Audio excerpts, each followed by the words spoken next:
Guys जय जगन्नाथ मैं विष्णु प्रसाद शतपथी। आज हूँ पखाड़ दिवस। आपण को पखाड़ दिवस बहुत बहुत शुभेच्छा शुभकामना।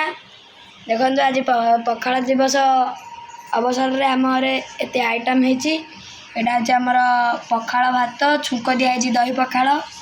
यहाँ हूँ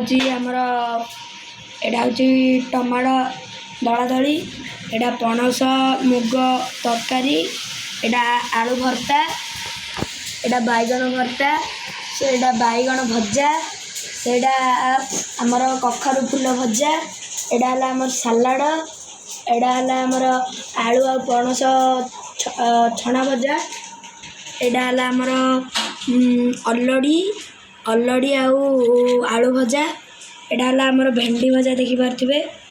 गाइस आज आमर एते आइटम हेची। जे खाया इच्छा करछनी बे आसंतु नाले आम समस्ते खाईदेबू। आपन जदि खाया इच्छा करछनी बे आसंतु नाले आम सब सरजियो।